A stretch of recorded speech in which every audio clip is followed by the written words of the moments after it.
Ganyan. Pero ako nga, tagal ko umalis kala nanay. Hanggang kaduluduluhan, si nanay, lagi na ako pinaalis. Ano ba yan? Umalis ka na. Ginagano. Ako, hindi. Chinese style. Chinese style. 45 hanggang sa nanay ka. Kung kaya mo, pwede yan. Ang tagal akong umalis dyan eh. Kaya talaga ako umalis na yun. Talagang hindi na kami magkasundo ni nanay. Yun na parang, hindi ko nang matiis to. Yung pumapasok siya sa kwarto ko, mag-vacuum agad. Yung ganun. Yung pang-inis niyang ganun. Alis na ako dito. Nakakainis ka. Oo, tol. Sasadyain pa niya yun eh. Doon ako napaalis. Pero matagal akong umalis. Madalas ganun ang dahilan ng mga ano ko yun, no? Ano? Pag yung magbubukod na, yung... Hindi niya matiis. yung... tangina. Oo. Mga lalaki ba sa mga lalaki? Oo. Pero siguro, dati pa lang, hindi na natin matiis, hindi lang natin Hindi afford. lang kaya. Oo. Pero nung nagkakapera na, gano'n na, alis ako dito. Inigising niyo ako pag tulog Tolo, yun. So, pero matagal ako umalis sa ano ko. Pag naranasan mo na yung independent life, di ka nababalik sa ano. Totoo. Alam mo yun ngayon na, ay hindi, pagkwentuhan natin sa podcast. Podcast ba natin pagkwentuhan yun? Ay hindi, sa personal. Di ba, tinanong ko sa'yo dati, mula nung naging independent ka na, mag-isa ka na lang, hindi ka na bumalik sa pamilya mo, di ba? Podcast yun. Podcast ba yun? Podcast ba? Oo, sa ganito rin yun. Pero ikaw bumalik. Ako bumalik kaya parang mas mahirap eh. Parang, lunok bayag. Alam mo yun?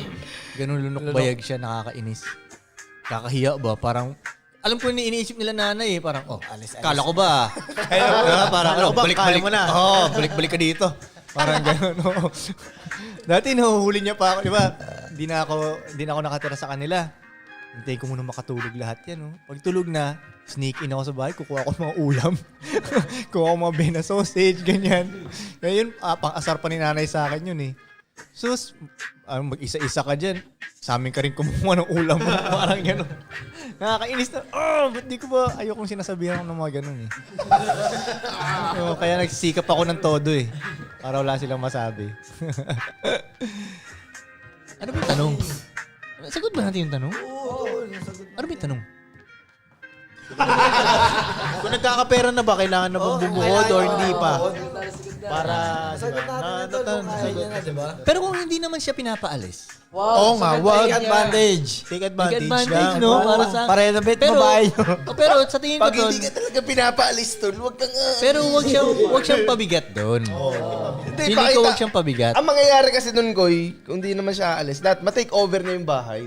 Siya yung parang... Siyang mag-lead. mag-lead.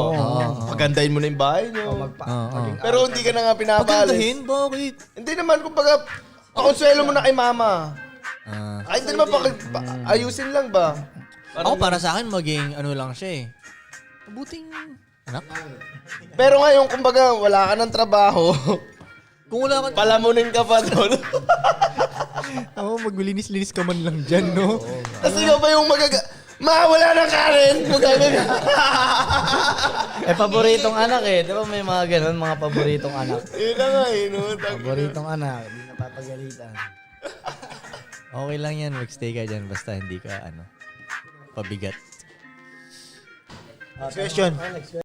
Kayo mga tol, ano masasabi nyo? Paki-comment below naman mga opinion nyo. At huwag nyo kakalimutan mag-subscribe at mag-hit ng notification bell para sa maraming video. Maraming salamat!